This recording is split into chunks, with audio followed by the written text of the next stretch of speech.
Welcome back, everybody, to Sports by GSMC Podcast Network. I'm your host, Jeremy Lapidus. If you are just tuning in, we've just finished up our basketball coverage for the day, going over the icon Jerry West. Unfortunately, he passed away earlier this morning or late last night at the age of 86. Everything he meant for the game of basketball and his legacy.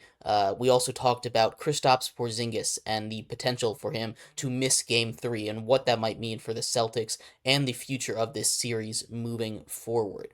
But in this segment, we are going to move out of the world of basketball and into the world of football. Aaron Rodgers, the New York Jets. Aaron Rodgers, one of the biggest characters in the entirety of the NFL, is missing minicamp once again, and nobody knows where he is. But before we get into all of that, remember, if you would like to be an even bigger part of the show than you already are, all you need to do is go to gsmcpodcast.net.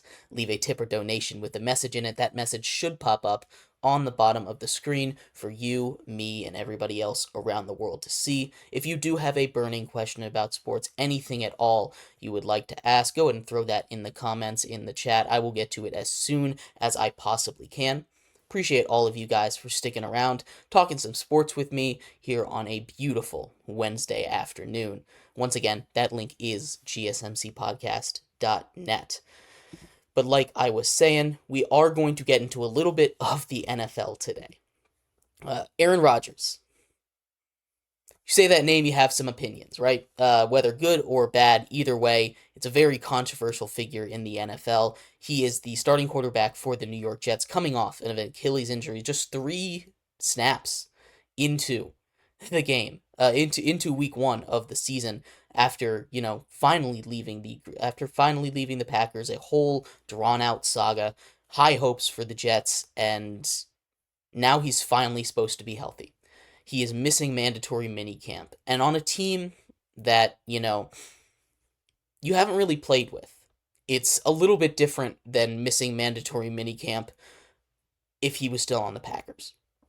Right, with the Packers, he has those relationships, and I'm sure he's built up a lot of those relationships with the Jets, but timing is something that's so important between a receiver and a quarterback. And aside from Garrett Wilson, there isn't really a receiver that was there last year with him. I know they drafted a couple rookies. Malachi Corley has been living with Aaron Rodgers this offseason reportedly, so I'm sure they built up some kind of rapport, some kind of relationship.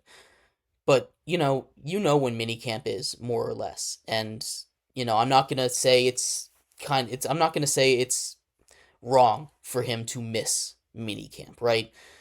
It's fine. If he needs to miss minicamp for a good reason, he needs to miss minicamp for a good reason. Coach Sala said that it was an unexcused absence, but they talked, and it was for something that was very important to him. Now, for Aaron Rodgers, that could mean a lot of things, and I'm not going to go through a list of possible things because speculation doesn't really help. I'm sure we'll hear about it at some point. He likes to talk, but I feel like, especially with a new team like Aaron Rodgers especially with a new team like Aaron Rodgers is with, and I know it's his second year with the team, but 3 snaps, it doesn't really count. Uh, uh, yeah, like Kelsey says, it's unexcused. His parents are gonna get a call. But the the Jets, it's a different situation that because this is really his first year with it, and I feel like he needs to treat it a little differently than if he's still with the Packers. And I know he's a veteran. He gets a little bit of a,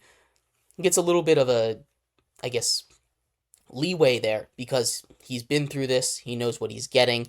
He knows how to get ready for the NFL season. He's going to be a future Hall of Famer. He's won 4 MVPs. I'm not too worried about him being ready. I'm just more worried about where he is with these Jets receivers and with the offensive line, and how they are going to be able to, work with his audible calls and everything that he does at the line of scrimmage, because that's one of the things that sets Aaron Rodgers apart from the rest of NFL quarterbacks, right? His ability to make checks at the line, get the offense together, that connection he has with his number 1 receiver is usually something very special, and Garrett Wilson is going to be fine with him. That's that's a given. Garrett Wilson is going to be great, but the rest of that offense still needs to get to know Aaron Rodgers a little bit, how they're going to be able to play with him, how they're going to be able to play around him, what he likes them to do in a scramble situation.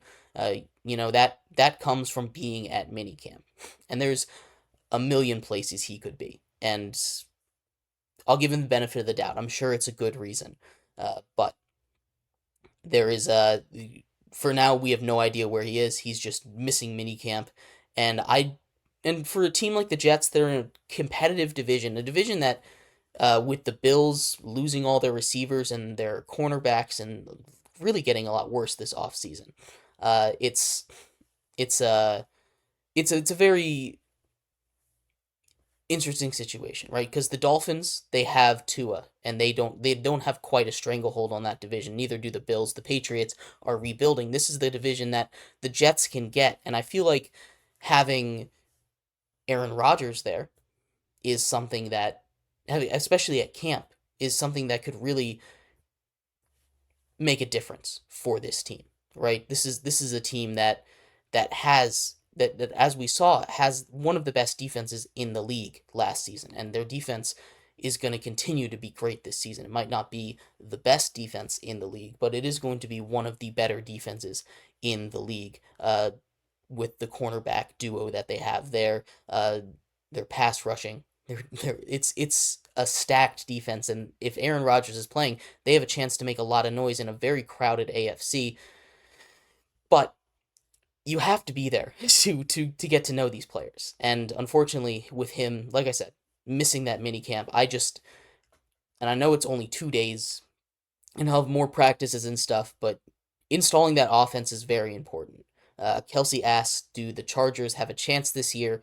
I'd like to say the Chargers do. They obviously go out and hire Harbaugh from Michigan. Herbert is still there. They did lose all their wide receiving weapons. They got a receiver in the draft, and Palmer is a guy that I really like. But you're in a division with the Chiefs there if you're the Chargers. And as much as I want to say they have a shot, the Chiefs are going to win probably going to win that division. And with how crowded the AFC is this year, we're just talking about the AFC East. You have the Jets, the Dolphins, and the Bills, all potential playoff teams. The AFC North, with all four of those teams potentially being playoff teams. The Chargers kind of are that odd man looking out. So it's not that I don't think they have a chance, because I think Justin Herbert is a top 5 NFL quarterback, and that's the hardest position to have, and as long as you have a quarterback, you have a chance. But I just don't know if, with how good the AFC is. If they were in the NFC, I think they definitely make the playoffs. But that's just the cards you draw sometimes, unfortunately. But yeah, that's my outlook on the Chargers. We'll do a more detailed breakdown on all these NFL teams as we get closer to the season. We'll do a schedule breakdown and off-season breakdowns as we get later into the summer. But for now, we are going to move into our baseball segments for the day. Big trade happened today between the Blue Jays and the Dodgers. We'll talk about the implications of that, and then we'll end our show talking about Juan Soto and what a potential contract might look like for him in the offseason. So stick around for that. We'll be right back here on Sports by GSMC Podcast Network.